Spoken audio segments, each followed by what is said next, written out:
Good morning. For those who may not know, UUEA leans into monthly themes throughout the year.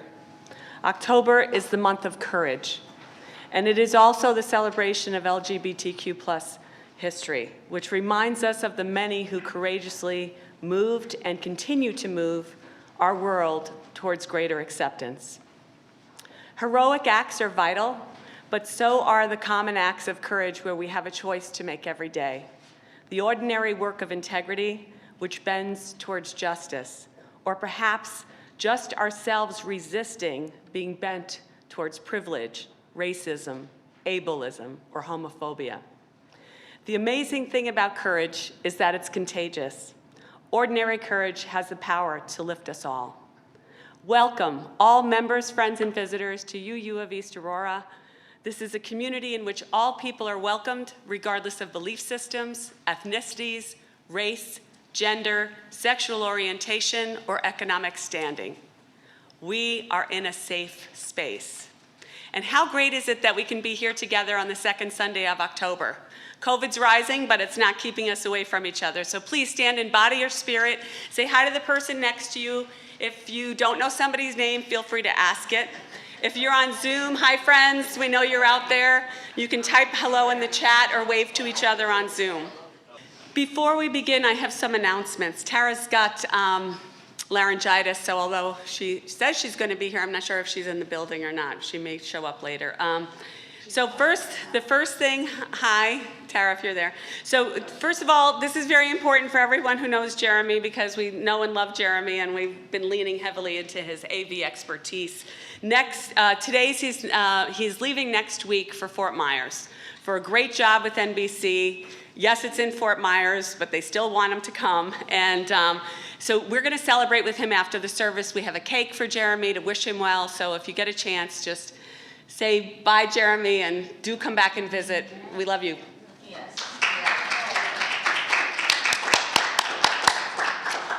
Next week at UUEA is Lauren Becker. She returns to talk about courage in the context of radical optimism, the enduring power of the women who won the vote. So in this talk, we'll take lessons from some of the suffragists who won the vote for women.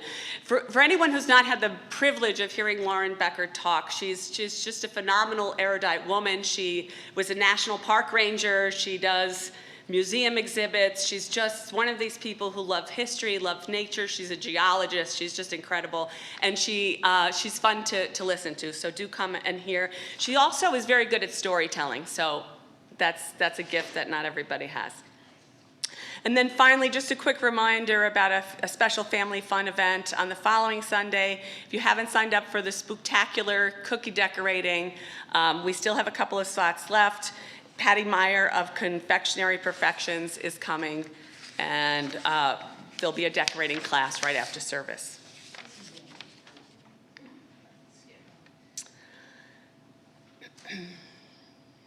I begin this service by acknowledging that our nation was largely built on the ancestral land of Native nations and the labor of enslaved peoples.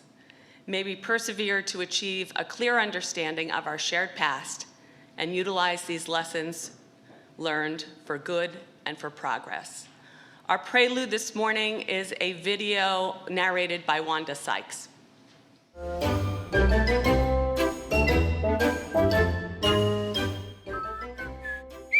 Hi there.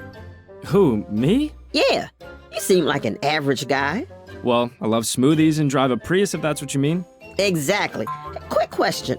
Have you ever thought how your life might be different if you were gay? Not really. I guess it would be a little harder. Wait, was that homophobic? Oh God, I'm really sorry. This is a safe space, Carl. My name is Mark. Whatever.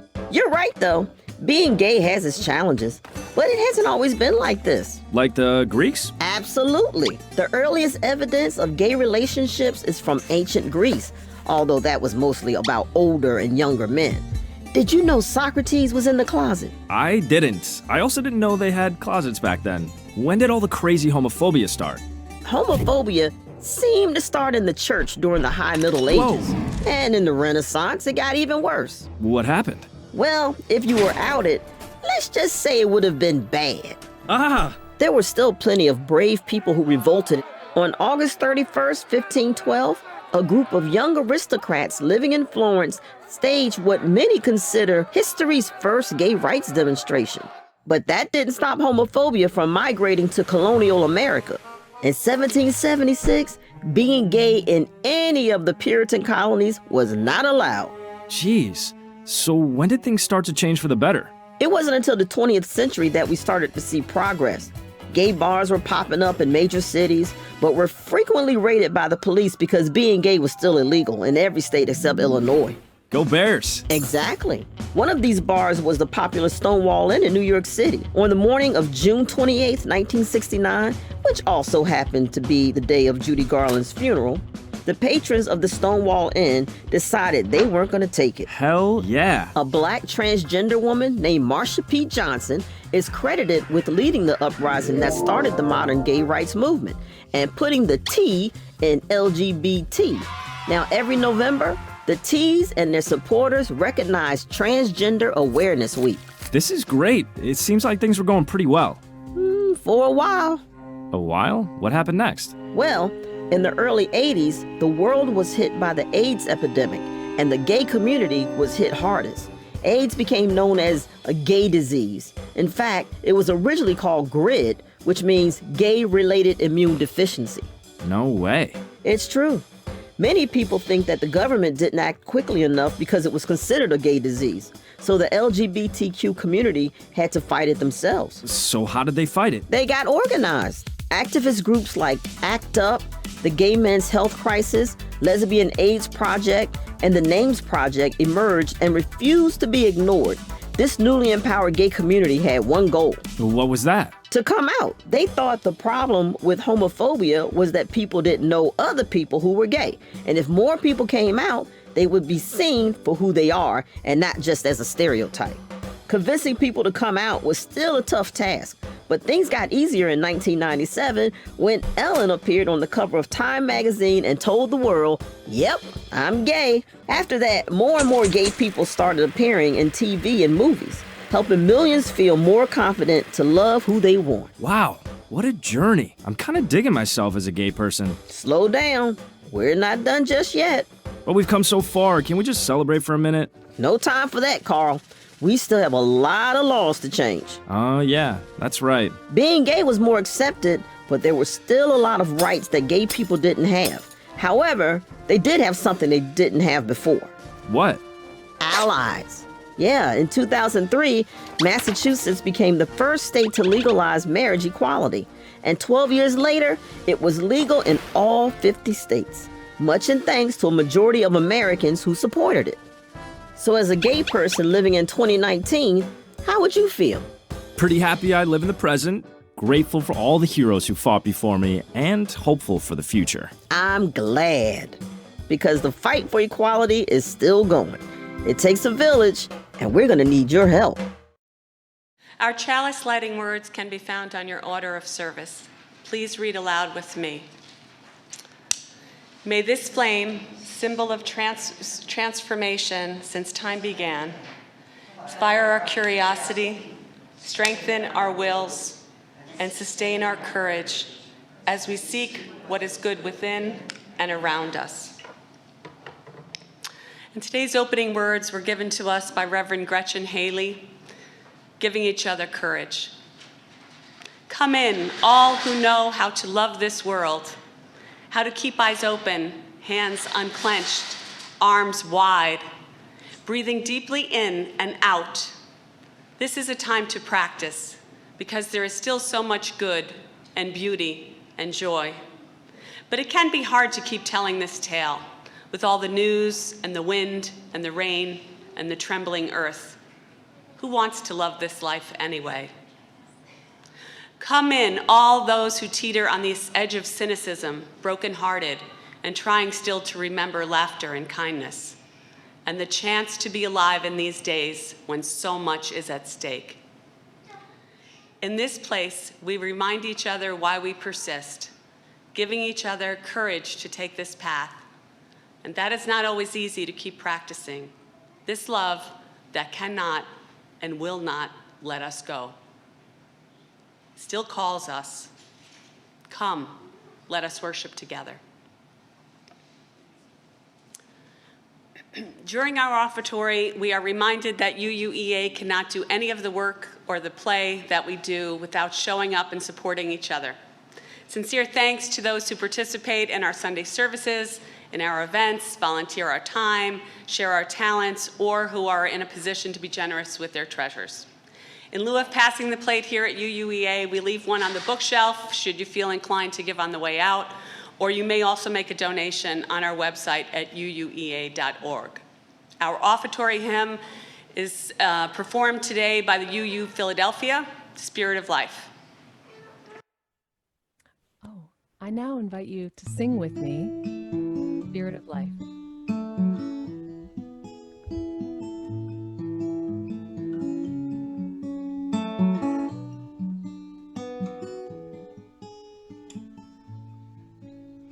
Spirit of life, come unto me. Sing in my heart all the stirrings of compassion. Blow in the wind, rise in the sea, move in the air, giving life the shape of justice. Roots hold me close, wings set me free. Spirit of life, come to me, come to me. It looks like Jeremy's cueing After the Fall, which is our storytime video. If there are any young people that would like to come up and sit up front so that you can see and hear, we welcome that. Come on up. The front seats are free. Welcome to BV Storytime. Do you want to read this book with me? Don't forget to click the subscribe button for more.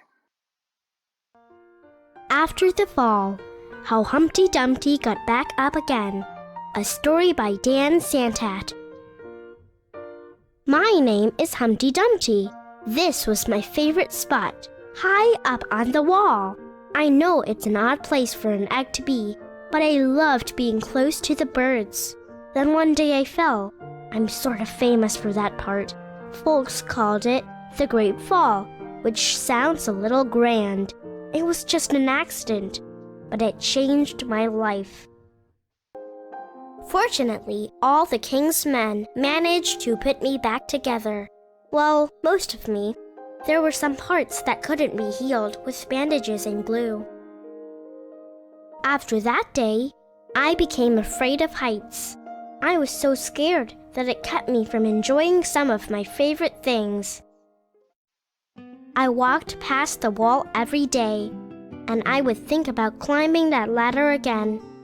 I really missed the birds and being high above the city, but I could never do it because I knew that accidents can happen. I eventually settled for watching the birds from the ground. It wasn't the same, but it was better than nothing. Then one day, an idea flew by. Making planes was harder than I thought. It was easy to get cuts and scratches. But day after day, I kept trying and trying. Until I got it just right. My plane was perfect and it flew like nothing could stop it. I hadn't felt that happy in a long time. It wasn't the same as being up in the sky with the birds, but it was close enough. Unfortunately, accidents happen. They always do. I almost walked away again, but then I thought about all the time I'd spent working on my plane and all the other things I'd missed. I decided I was going to climb that wall, but the higher I got, the more nervous I felt. I didn't want to admit it. I was terrified. I didn't look up. I didn't look down. I just kept climbing, one step at a time, until I was no longer afraid. Maybe now you won't think of me as that egg who is famous for falling. Hopefully, you'll remember me as the egg who got back up and learned how to fly.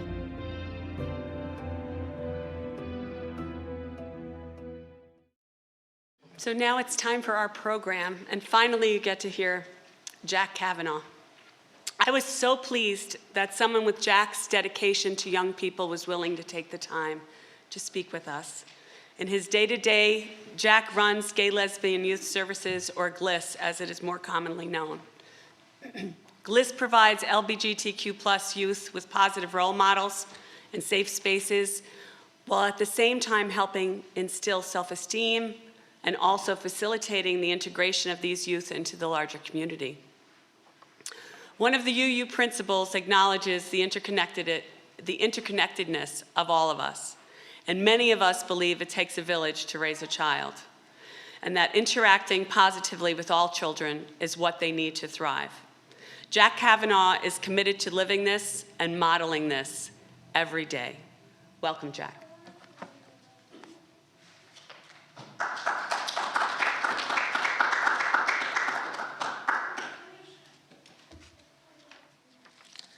Good morning, everybody. Good morning.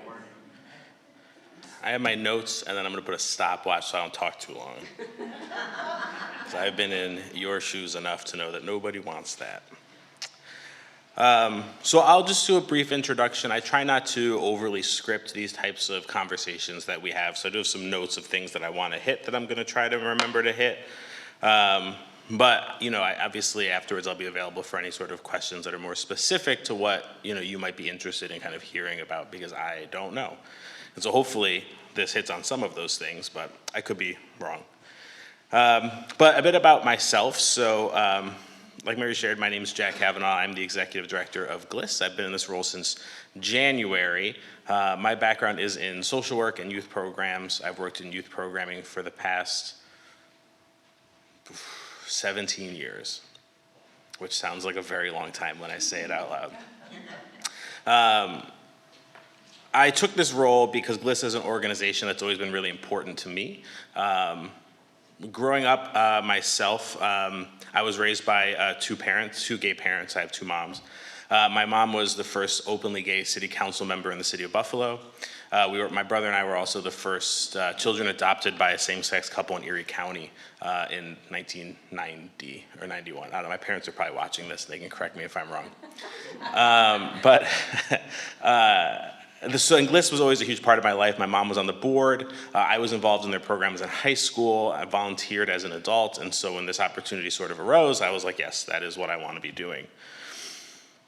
I appreciate, I think, the history that was shared in the video earlier for a few reasons. I think you see a couple of things, and this is sort of kind of brings us to where we're at now with a lot of the young people that we serve, is that, for so much of that gay rights movement, particularly since Stonewall was kind of highlighted in that video, a lot of it has been very focused on the sort of sexual orientation, marriage equality kind of movement, which was very, I think, impactful and important.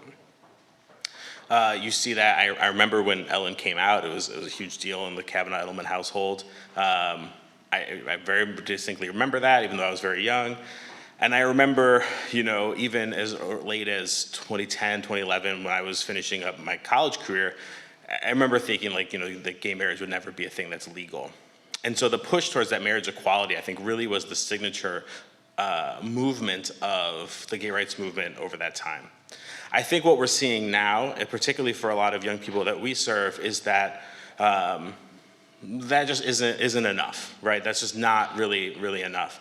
And for so many of the youth that we serve, and we see probably 1,000-ish youth directly each year, as well as more indirectly through family and school support services, 95% of them identify as transgender or gender non-binary in some capacity.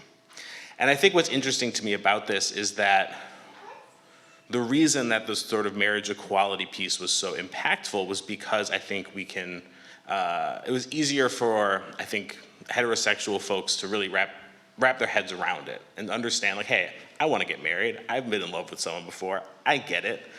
Love is love, right? It's a great marketing strategy. But the reality is that for a lot of us, understanding if we're cisgender, understanding what that trans experience is like is significantly more difficult. Because for a lot of people, the importance of our gender, particularly, I think, coming of age, and I see it a lot in sort of that, second and third wave feminism that I think really stoked a lot of the women's rights movement over the past 50, 60 years, has been about this idea of like, gender is really important to us, which it should be. And so the idea that somehow that is outside of our body can be really difficult for some people. And I think that that's the very reason why it's so important, because if you think to yourself how important your gender is to you, then it's that much more important for people whose gender is different that is important to them. And so for a lot of our young people, it's about understanding and respecting and being close to that piece of identity and that piece of themselves and asking them not to leave parts of themselves at their door. And so to bring that back to kind of what we're talking a bit about today, to me, that's that interconnected web of life. That's that network of community for all of us that is formed in community and relationships.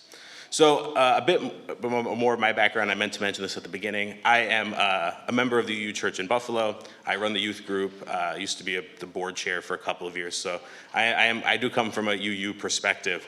I was raised in the Jewish tradition, and so I bring a lot of that with myself as well. And I bring that up because in both of those traditions, what always really attracted me was the importance of community connection and relationships. That's what's really important as we build out our own sort of network and our own village to take care of each other and our young people. The foundation and the web that gives that community strength is relationships. I had the luxury of studying religion as part of my undergraduate degree. And part of that was reading a Jewish theologian that I really like and really resonated with, named Martin Buber, as some of you may be familiar with, maybe, probably not, but maybe. But he wrote a really impactful book called I and Thou in the late 1800s. And the basic idea of this book was that most of us go through life having relationships with other people in the same way, the example he used, that we would have a relationship with a tree. Like I-it relationships, that's what he called it. That we go through life with other people, that we don't really see them for who they are, and that humanity that makes them who they are and us who we are, and we build that bond. And for him, he used the language of God, that was where he found that in those bonds with other people. And what he called I-thou relationships, or I-you relationships. That was always really impactful to me, because to me, that's the foundation of a lot of, I think, this idea of this web of life, this interconnectedness that we find ourselves in as humans, on top of adding into that the whole inherent worth and dignity of all of us. That means we have to see people for that I and thou relationship in order to build that web of support. For so many of the young people that we work with, they enter into community at home, at school, in maybe their faith communities or wherever they find themselves. And it's hard for them to feel like they are existing in a space where people see them as that thou, right? As they are seen for their full humanity, because they are asked to leave parts of themselves at the door. They are not able to bring their full selves to bear, whether that's at home or at school. Those are the two places that we work the most, or any place that they find themselves. And so when we don't have those abilities to bring our full selves into community with each other, into community at different spaces, then we are being told that those spaces are not designed for us. We're an it. We are decoration. We are not in full community and in relationship with the people around us. And I think a lot of times we see this as part of anyone who comes from any marginalized identity. I mean, you think about what's happening now with attacks on abortion rights. You see what's happening, growing anti-Semitism and racism. All of these different things are the same concept, right? That we create these spaces and these rules and these norms that tell some segments of our community, you are not welcome here. You are not a full member of this community. And so for a lot of our young people who identify as transgender or non-binary, they come to their school, they come to their family, and they're not able to say, hey, this is my name. Like, this is who I am. And so they're not able to fully exist. And the harm of that is immense. Suicide rates for those young people are extremely high. HIV/AIDS rates in Western New York are currently on the rise. We're the only community in New York State that's on the rise. And all of these different things that happen that cause very real and very critical impact on these young people's lives. If they don't feel safe at school because they don't feel like it's a place for them, they don't go, they don't have access to additional resources, they don't learn and get good grades, and then it's harder for them to do things afterwards, right? This is the reality that so many of them live. And so that's why it's so important to have this network of community and these relationships where they're able to really say and hear from us as their caretakers, we care about you, we see you, and we want you to be successful, and we value you for your humanity. And so I think, for communities like this and for people, at large, the question then becomes, how do we do that? What is it that we can start to think about and do that allows us to make it clear that, hey, I am someone that sees you for who you are? And some of them are incredibly simple. And I found that for most, not all, but for most, it's not a question of bigotry or hate. Certainly that exists. But it becomes this question of not being sure what to do, wanting to avoid doing more harm, so they're just like, I'm not gonna do anything, I'm just gonna pretend like I don't see it because I don't wanna do the wrong thing and do something worse, which I get, we all wanna, no one wants to cause harm to any young people. But so much of it is just about asking questions and getting to know them. How would you prefer I, referred to you, right? Simple questions. What pronouns could I use that make you most comfortable? Asking that, sharing your name and pronouns when you introduce yourself. Little things like that are just those signals that say, this is a space for you, and you don't have to go out of your way to feel welcome here. Two of the examples I always use of this, of why it's so important, when I was applying to colleges a long time ago, a lot of the schools I went to, you have to fill out an application and ask for your parent information, and it would say, parent information, mother's info, father's info, and I was like, well, I don't know how to fill this out. This is not really designed for me, right? This is not, I am not considered when you were doing this. And the school I ended up going to, which was a small liberal arts school in Maryland, was one of the only schools that I remember seeing that had parent 1 and parent 2. Obviously, there were a lot of other factors that made me want to go there, like money, but it was a not insignificant factor in making that decision. I was just talking to a parent of a non-binary child recently, about a month ago, maybe longer, regardless. And he was sharing that, his kid had applied to these colleges, and a lot of the schools had asked, hey, your name and pronouns, they fill out the little, request for information sheets. And I was like, oh, that's cool. And he was like, yeah, except none of them actually used them. They, still in the letters they would send, would just assume based on their name, this was the pronouns they would use. And, to me, that's even worse, because it's why even ask? The level of laziness to not even just, find and replace in Microsoft Word is just come on. And only one school did, and that is the school this kid is going to, And so these things really add up and make a difference. I think, finding those spaces and those opportunities for yourself in those realms where you control to be able to be welcoming, be inclusive, and make clear that this is a space for you, this is a space that you are welcome, whether that's to young people, or LGBTQ adults, I think is really, really important. I'm gonna look at my notes to make sure I didn't miss anything.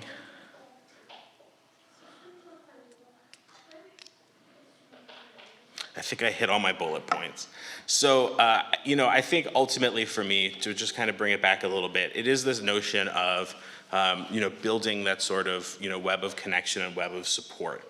And if we think about, this web, and we're each sort of nodes on this web, right? We build these connections, and that creates this cradle and this basket of support. The stronger it is, the sort of tensile strength of those bonds is contingent on strength of relationships. And the stronger relationships that we're building with each other, with our young people in our lives, with people in our community, the stronger that bond is going to be and create more support for any young people that enter into our lives, regardless of how they identify, regardless of what type of marginalized community they might be a part of. the stronger those bonds, the stronger the community. And so making sure we're taking out the time to really pause and say, how do I be in relationship with you? How do I make sure that I'm showing to you that I see you as a full other human and not just as a tree, not just as decoration, really goes a long way. In some of the research that we cite a lot, we look at rates of suicide and self-harm among particularly trans youth, and they are extremely high. But what we also see is that really simple things like the people in my house use the correct pronouns to refer to me. I feel like I can go to school and be safe. Lower those rates by less than half, right? Like they just really just fall off when those simple steps are taken. And it's really just as simple as that to me, right? If we show young people the sort of respect that they deserve and understand who they are as their identity, then they're going to feel like that this is a world that they want to stay in. And I think that that is just the most important thing we can do. So thank you all for listening. I think I did good on time, but I will be around afterwards if you have any more specific thoughts or questions.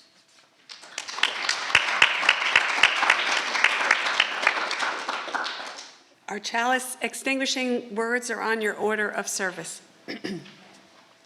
We extinguish this flame, but not the light of truth, the warmth of community, or the fire of commitment. These we carry in our hearts until we are together again. I'm going to let Jack say our closing words, and then we'll do our postlude. And anyone who wants to stick around and ask questions, we are going to have coffee in a little bit, but because of the timing, worked out very nicely. Thanks, Jack, for following. We'll just stay here for a few minutes, ask Jack some questions, so that if he wants to say great, if he wants to get going back to his family, that's great too.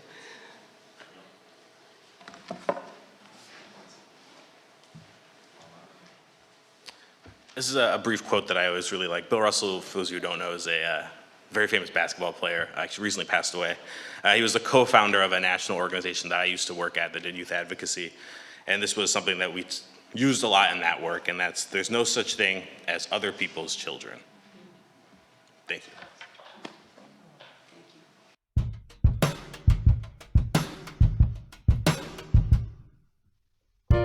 You can be amazing, you could turn a phrase into a weapon or a drug. You can be the outcast or be the backlash of somebody's lack of love. Or you can start speaking up. Nothing's gonna hurt you the way the words do when they settle beneath your skin. Kept on the inside and no sunlight, sometimes a shadow wins. But I wonder what would happen if you say what you wanna say and let the words fall out. Honestly, I wanna see you be brave. What you wanna say and let the words fall out. Honestly, I wanna see you be brave. Want to see you, I just wanna see you. I just wanna see you. I wanna see you be brave. Wanna see you, I just wanna see you. Wanna see you. I wanna see you be brave.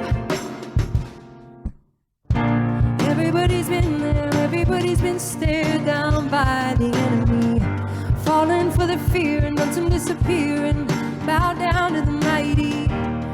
Don't run, stop holding your tongue. Maybe there's a way out of the cage where you live. Maybe one of these days you can let the light in. Show me how big your brave is. Say what you wanna say and let the words fall out. Honestly, I wanna see you be brave. What you wanna say and let the words fall out. Honestly, I wanna see you be brave. And since your history of silence won't do you any good,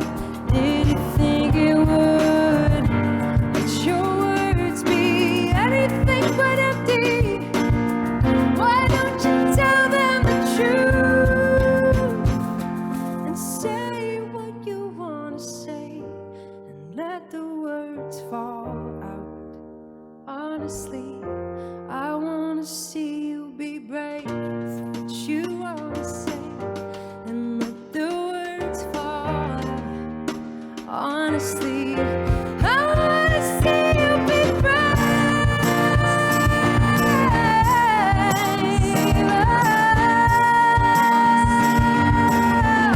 I wanna see you be brave. Wanna see you. I just wanna see you. Wanna see you. I wanna see you be brave. Just wanna see you. Just wanna see you. Just wanna see you. I wanna see you be brave. Just wanna see you. I just wanna see you. I just wanna see you. I wanna see you be brave. So everyone is invited for coffee hour, and as I said before, we have cake for Jeremy, so we welcome you to stay. This is a Q&A time with Jack so that he can stay or leave afterwards. So Jack, if you don't mind coming up and...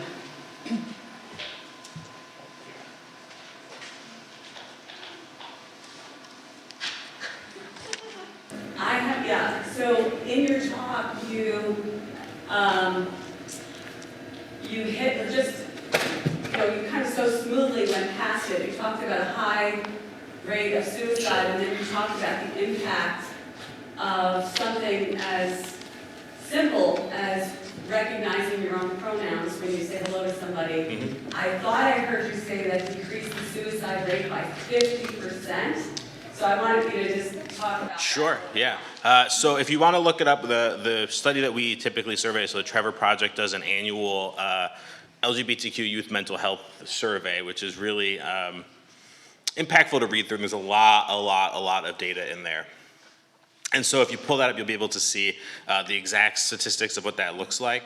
But the specific question that they ask is if everyone in my home, refers to me by, the correct pronouns. That's when you see that really steep increase, right? Because for so many young people, that home space ends up not being a safe space. And so when you feel like, and even more, school is not that space. And if your school and your home, you don't feel like are safe, that's like your whole life, right? That's like your 90% of the day.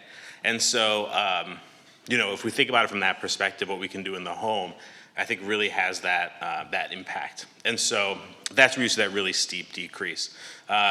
You see I think, I'm trying to think exactly the way they phrase the questions, around feeling like they are access to safe and affirming school environment, that they have parents who care about them and, feel like they're safe and affirmed at home. And again, you see those decreases there as well. But I encourage you to look at the study. It's really, it's a really interesting read and a lot of data, and they do it every year, and so you can kind of go back. So GLSEN, who I thought there's some stuff from GLSEN. So we're the local subchapter of GLSEN. They also do a survey. They only do it every other year, and they actually didn't do it in 2021, just because they felt like it wouldn't be super useful data because everything in school was all over the place that year. So they're doing it in the fall, and we're helping them do that. But they do have their 2019 data. And again, very useful, particularly around absenteeism. And you see the rates of, attendance really drop off with schools who don't have, affirming policies and trainings and all that in place. And those types of things. I think also that what we found is that the biggest impact, having those adults in place is really important, but also making sure they have access to sort of communal affinity space. So we do a lot with like GSAs in schools, things like that, where they can kind of really bond and create those social connections with each other and feel less alone is just as, if not more impactful than, intervening with the adults, but obviously that is big too. So I recommend those two specific sources of data and spending some time with them. They're really good. Trevor Project does a good job making it a lot more digestible without like a lot of words. GLSEN's a little wordy, so we'll go over here on the right. How can we get our schools, specifically like elementary schools, to be more educated? Because as a parent, I can only give them so many resources, and I feel like a lot is on my shoulders as a Our daughter is the youngest transgender child in the district, so they look for me for a lot of information. I can only give them so much. I can only say, okay, this is a great book to do, and this. And they're like, yeah, we would love to get more information for our teachers, all of our staff, to have more resources, and to be better trained. But then it goes to the wayside. So how can we get, Liz to be more involved with the younger schools? Because it's great for the GSAs, but when they're like 9, 10, 11, 12, set it back a few more years. Yeah, that's a great question. So over the past year or two, we've started working more in the younger, especially moving into middle school and some elementary schools. So a lot of that is about the training and sort of policy development that we'll do. What's helpful, at least for us in New York, is that New York has, compared to other states, relatively strong requirements and protections that the schools need to really do and follow. The problem is that, again, I like to assume it's out of a place of ignorance and less so about, bigotry. I could be being generous there sometimes. They don't know about that. And the reality is that for a lot of schools and superintendents, specifically in school boards, they're just really responsive to who the loudest parents in the room are. And so, sometimes that's a good thing when the loudest parents in the room are people that are doing what's right, sometimes less so. And so a lot of times we have to send some gentle reminders to the schools of here are the sort of legal requirements that you have to follow. And so I encourage you to, if they're, connect us with the administration, and we're happy to do that and, provide them with those resources to say, this is what you should be doing. I think that's always something we're happy to do. I think especially as well if, the other thing is that it's helpful when a lot of it, which is what gets tougher in the elementary schools, is easier to maneuver when it's student-driven, because that activates a lot more legal protections versus parents or external people coming in and being like, you should do this, start this club, do this thing. But if the students are doing it, and obviously that's a lot more difficult for elementary school kids because they're not going to be able to have those self-advocacy skills in the same way. So and that's one of the reasons why it's just been tougher to get into some of the younger schools, I think. But I agree, it's a priority, it's something we're working towards. So definitely let us know, and we're always happy to, sit in on meetings and just have a little extra weight to some of the parents and youth and things like that. Just to have another person in the room can be helpful. So. Yeah.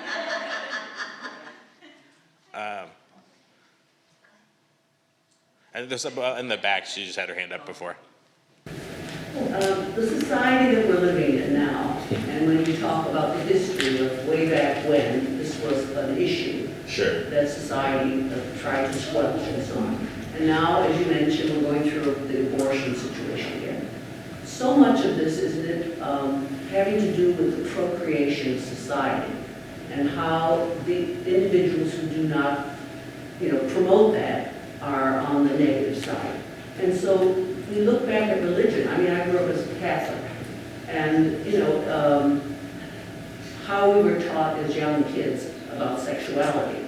How do religions look at sexuality instead of it being a personal thing that families work with? And it all has to do with reproduction, doesn't it? Yeah. Or limiting reproduction at certain ages. And so, at my age, I grew up in North Collins, and my first really introduction was in the dormitory, where you lived with a bunch of women, and some of them were, not trans in those days, but were lesbians, as was the term. And so I found as an individual, we knew them first as people. Yeah. And second, then as society is labeling them. And to me, it's, as a retired teacher, so much seems to be in access to meeting people of all types. I'm not telling you anything you don't know. Yeah. But I mean, as a teacher, very young, working with very young children, I mean, I remember in England when I was teaching, a little boy used to come and dress up in a dress every day from the dress-up box. And we'd say, oh, who's the princess today? Oh, Freddie. The kids accepted what was going on at that level. And, I am not very positive in this society, and I know what you're doing is amazing. But what I find also, the last thing, as a person of my age, I've always felt if you meet and then you find out who they are. And I find with this introducing people with 3 names, you know, it's very difficult for me, first of all, to remember it. And then second, my question is, what is that really doing to people who are not open to it already? So, you know, I think it's, to me, it's overly complex, because first you want to embrace a person for who they are, and then you find out what their complexities are. And the other thing is religion, which teaches us love, is the opposite of these restrictions. So, you know, I'm just flummoxed as, do we go too far sometimes and then it regresses? But, you know, I'm just, I find it so complicated now to meet someone first and have to think about all these names, you know what I mean? Unless you meet them, embrace them, and then then you know who they are. So. Yeah, so there's a lot to unpack in there. I'll start with a few of the simpler ones. I think one of the things is we're very used to when you meet someone, you learn their name, and that's just normal. Like if I meet you, introduce yourself. And if I don't remember your name the next time I meet you, it's not like a huge deal. It's just kind of like, hey, I should remember it. But if I continue to not remember your name, it's like, okay, you're just being rude now if I met you like 5 or 6 times. It's the same thing. I think with a lot of young people, the conversation that we have is not that they want, and this is what we see is that adults, and I think other people feel this expectation to be like perfect, I gotta do it, and if I don't do it perfect, there's a stress, whatever. It's not about being perfect, it's about putting in good faith effort. And I think when you're putting in good faith effort over time, and if someone messes up someone's like pronouns, it's not like the end of the world. It's just like, hey, you correct yourself. You're like, oh, I called you the wrong name. I was confused. And then you move on. But if there's not that good faith effort to actually do that, in the same way where if I meet you 20 times and I still call you the wrong name every time I meet you, I'm going to be like, this is a jerk, and I don't want to be this person's friend because they clearly don't care about me enough to just learn my name. It's just as simple as that. I think the other part of it is, when we look at the history of social progress over history, there's always, always, always been this push and pull of, do we want to be the sort of, I'm trying to think of the best word for this. Do we want to kind of do the sort of civil disobedience? Do we want to do the sort of semi-assimilationist? Do we want to kind of just like try to inch along and make that progress? Or do we want to really swing for the fences and do what we need to do to make sure that what we know is right? And for every social movement, I think there's been that conversation. You look at the civil rights movement, you look at the abolition movement, you look at the suffrage movement, you look at the early abortion rights conversations in the 60s and 70s. I mean, every social movement has had that tension. And I think that if any one of us had the answer to that, we'd probably win a Nobel Peace Prize. Like, I don't know. But I think it's a good conversation to have.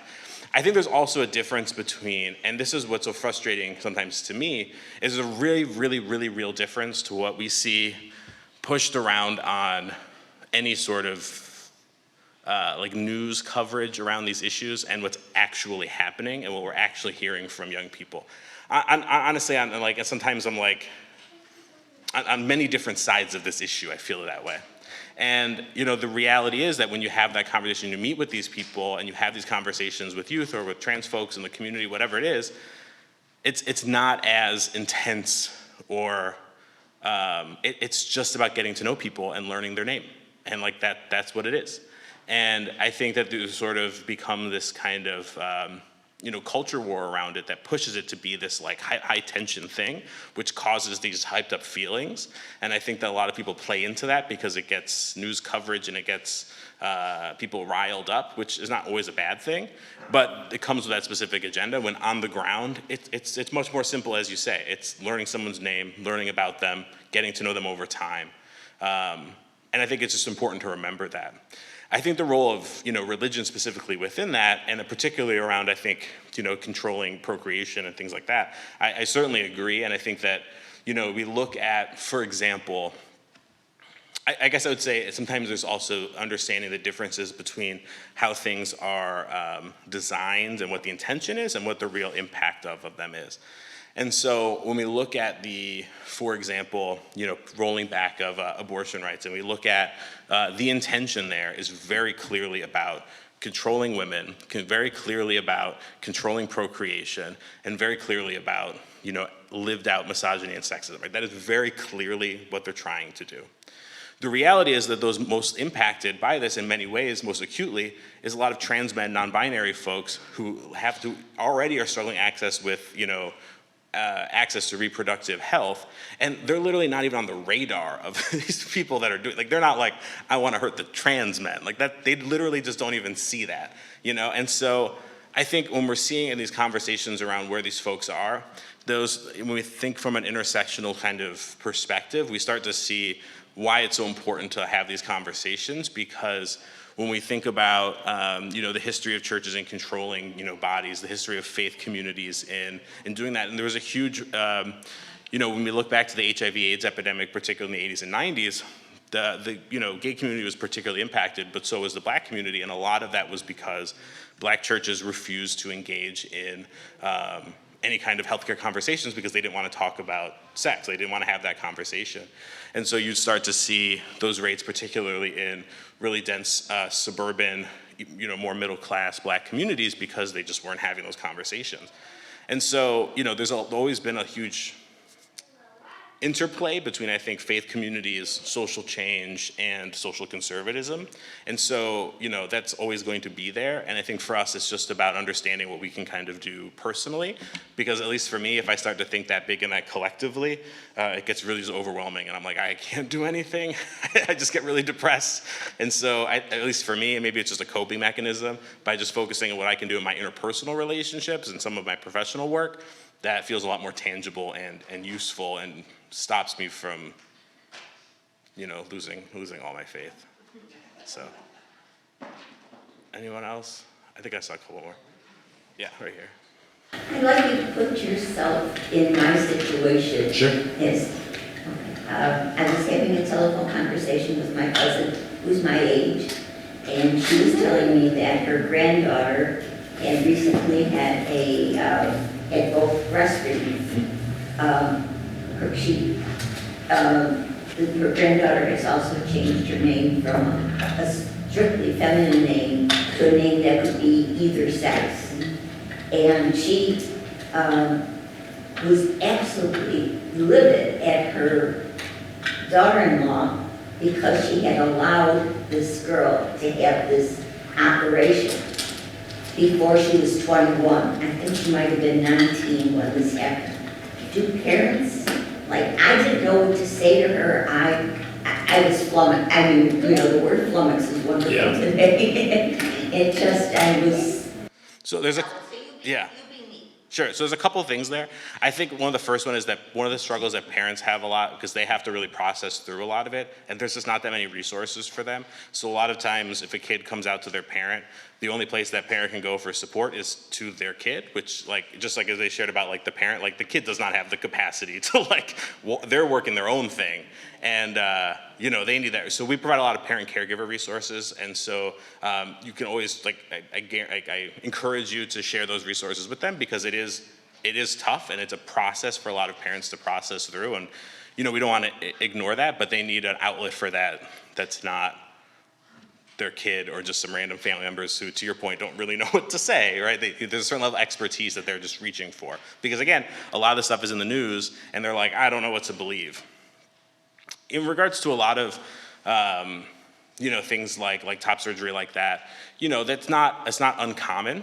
And what the studies have found, particularly, as we look through those, is that the rates of sort of regrets of those types of things hovers at about 1% to 2%. The rates of regret around pregnancy are a lot higher.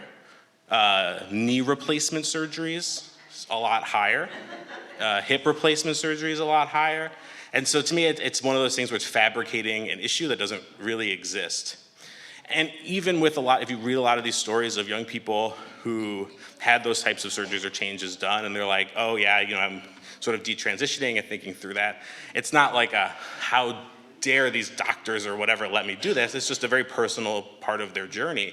And, so I think making clear that that's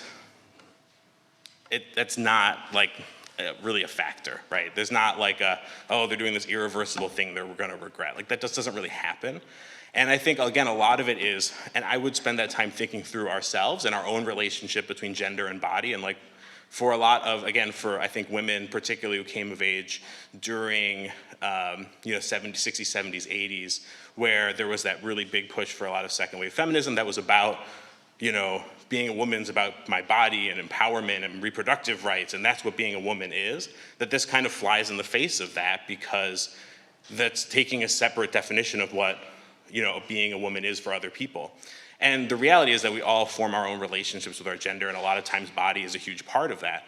And I think it's important to think that the same part of ourselves that thinks like, holy crap, they're making all these changes to their body, it's like, how are they doing this? Is the very reason why it's so important that they do it. Because we understand that the body and gender are so intricately tied together that for us to be like, oh my God, I can't believe they're doing that, is the exact same reason why it's so important that they do it.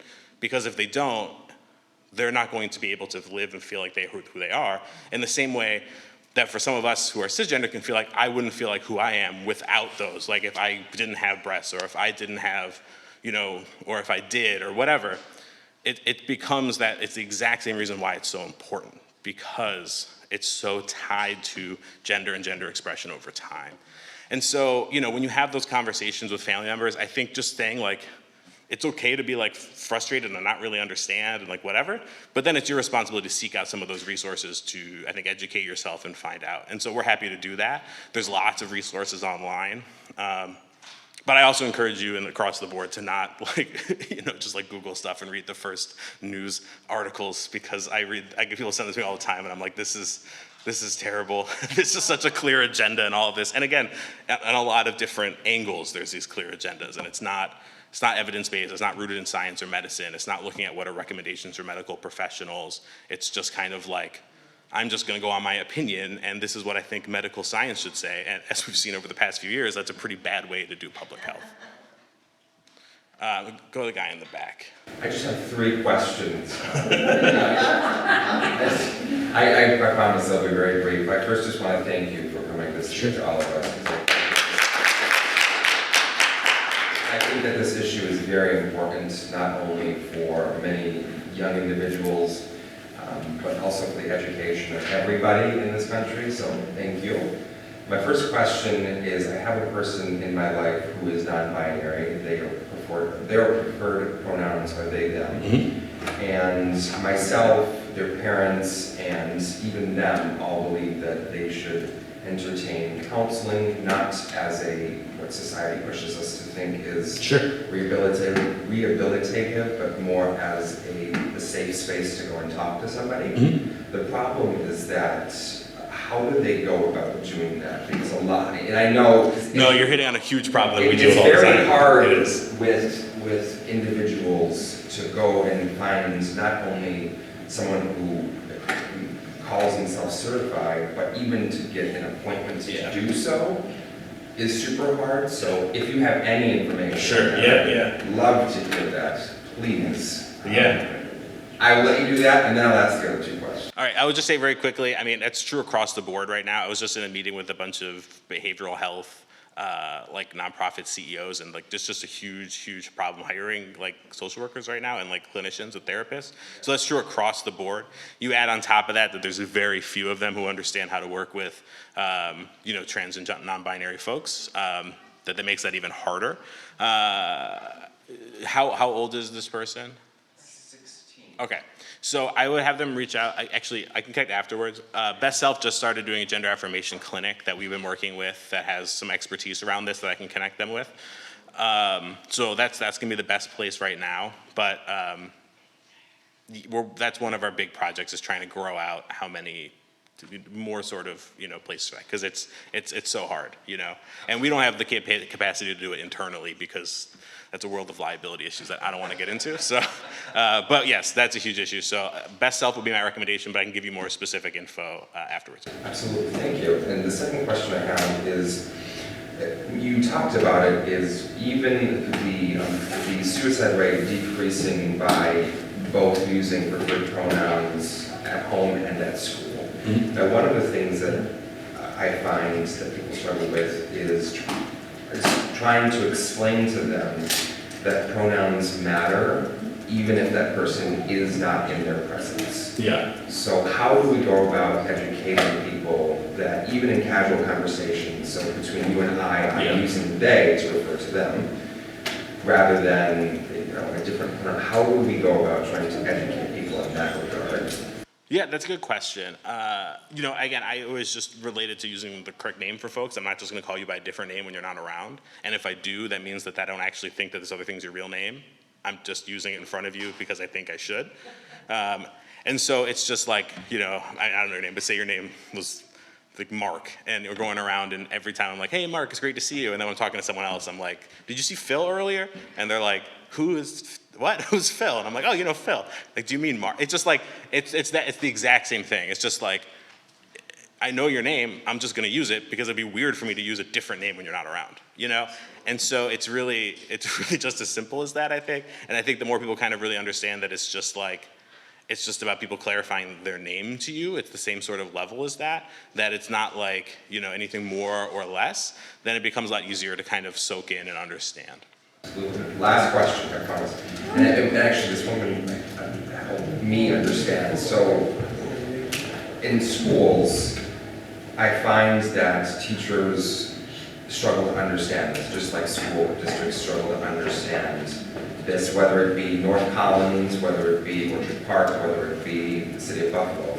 And one of the questions I have is, how do we get teachers to call students? Now this is a question. How do we get teachers to try to call students by the preferred name?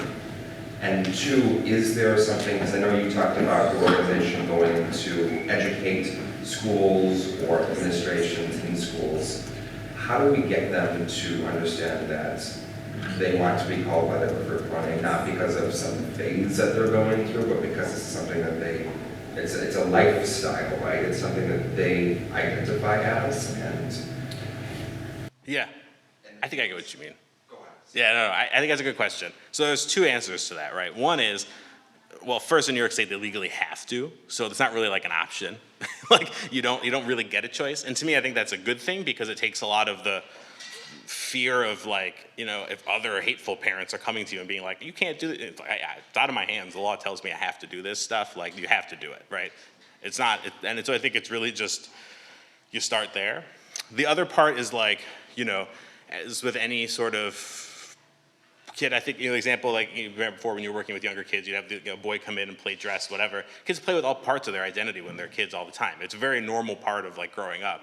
I want to try this, I want to try that, whatever. It's all about exploration.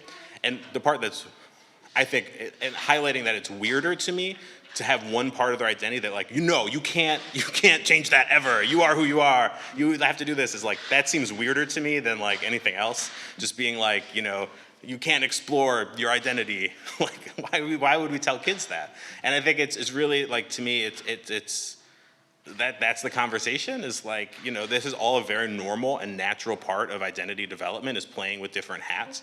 And that's why, we're talking about trans young people, at that early age, all we're talking about is like maybe like social transition, which is using a different name, pronouns, and like they'll wear different clothes because like whatever, who cares? Like that's not a big deal.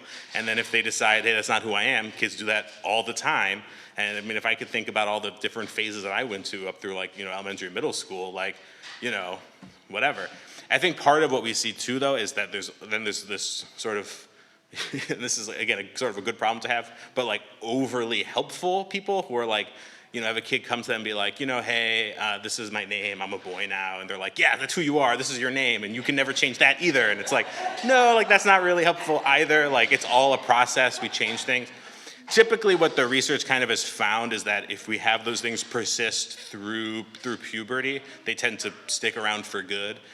Typically around there is where they'll start to kind of, maybe not, but, again, the reality is that for most young people, if they're that confident about who they are at a young age, like, you should believe them because it's weird to have a kid who's that confident who they are at that young of an age. So the ones that are, it's like, yeah, okay, I think this makes sense now, because there's just not it's not like there's like hundreds of these kids in every school district, right? It's just not really what's happening.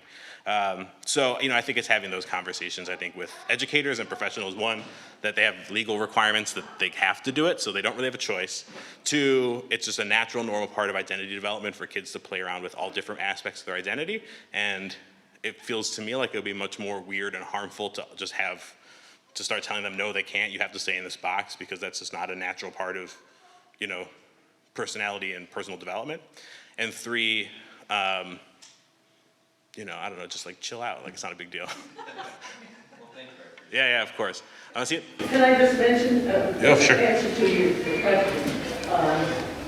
As a teacher, and when we go back and forth to the you can't put the blame on the teacher. Because there are states now, we see in Florida and Texas and Arizona, where teachers can't even talk about history, and otherwise they're going to be fined.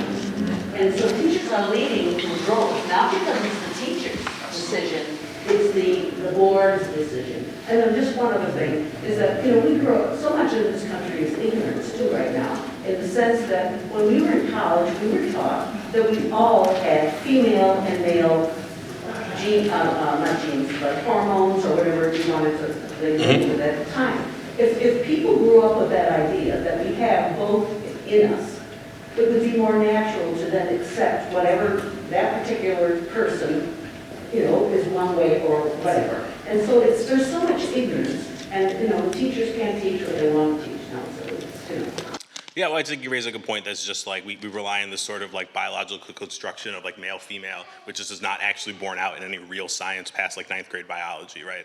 And so if we, again, operated our worldview based on 9th grade education, we'd be in a bad place. And so if we're operating our understanding of biology and human development and medical science based on what we learned in, a 9th grade reading level of biology that says like, we have this dichotomy of male, female, whatever, which again is just not borne out in actual science, then, we're gonna be in a bad place. Science is complicated. Is there anyone else?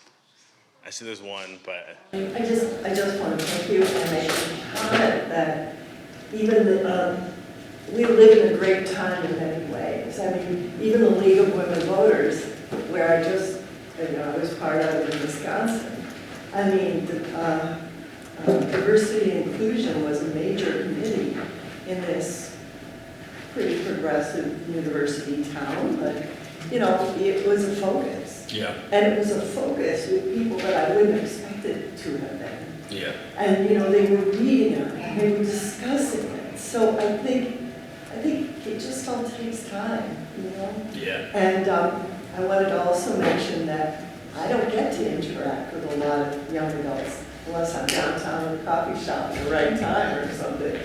So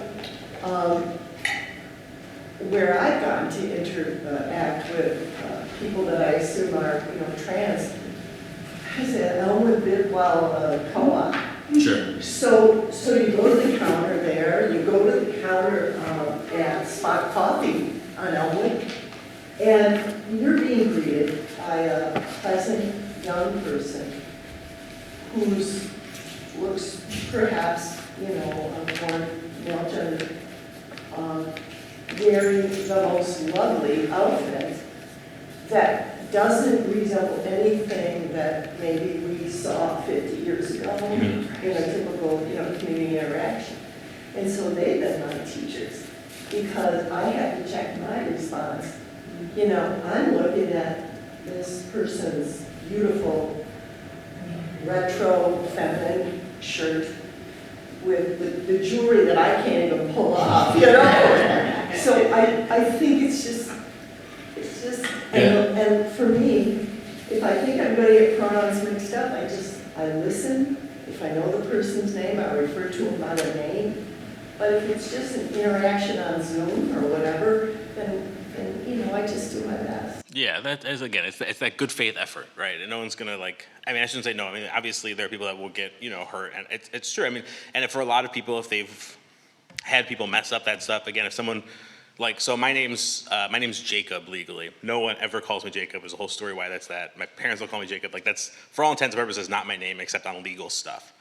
I had someone call me the other day, and like, and leave me a voicemail that called me like Jake on the phone, and I was just like, you know, and it's just like annoying because it happens all the time, and it's like frustrating, and it's like, this is like not my name. And so I might get a little more upset if someone messes my name up than someone who does that doesn't happen to as often. And so it just sort of becomes that kind of like really tense, triggering thing where it's just like, please just like, you know, don't call me that. Like literally no one calls me that. I know that you're not looking at anything that has that on my name. Like, what are you doing?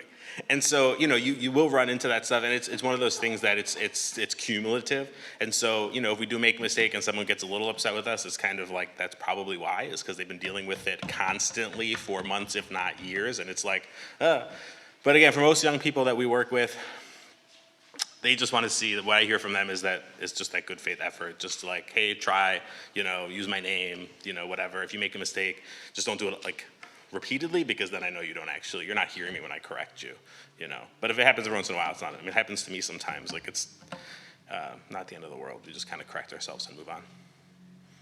Mm-hmm. Yes, I understand that because Mary's my wife, that you are forming a partnership with UU Church of East Aurora. Can you just briefly explain what the partnership is about and what you're trying to accomplish? Yeah. So one of the things that we're trying to do is have a lot more of a presence out in the community for young people for a few reasons. One, public transit in Western New York is terrible, so we can't just be downtown and expect kids to come.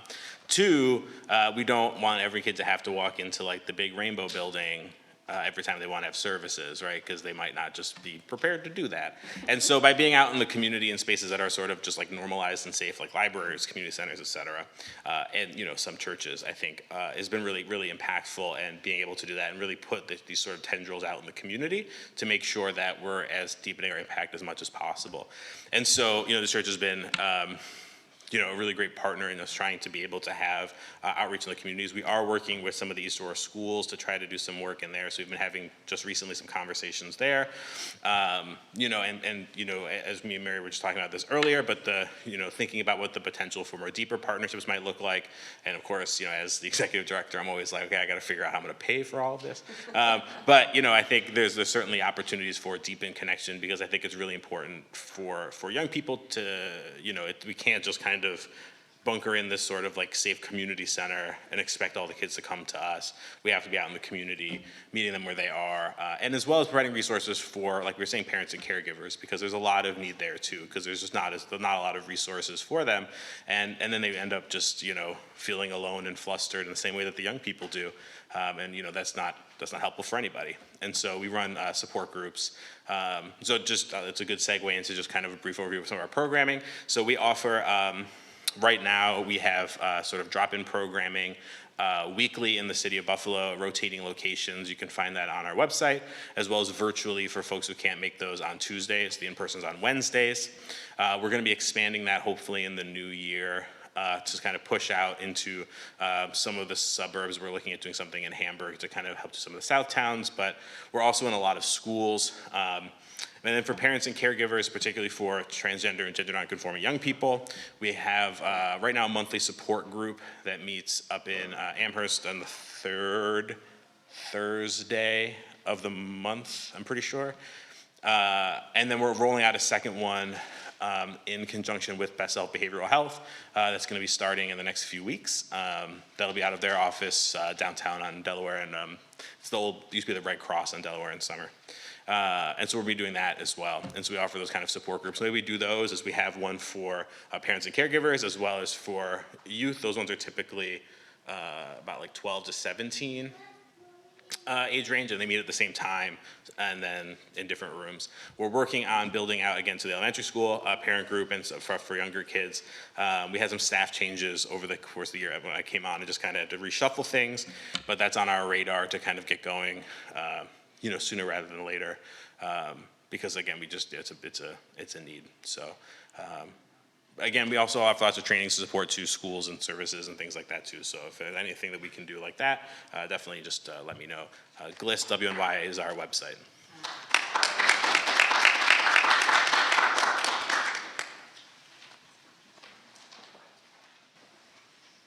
Thanks, Jack. And I think he's staying around for a couple of minutes if someone wants to have a personal conversation. Everyone's welcome for coffee and cake. We could say, bye, Jeremy.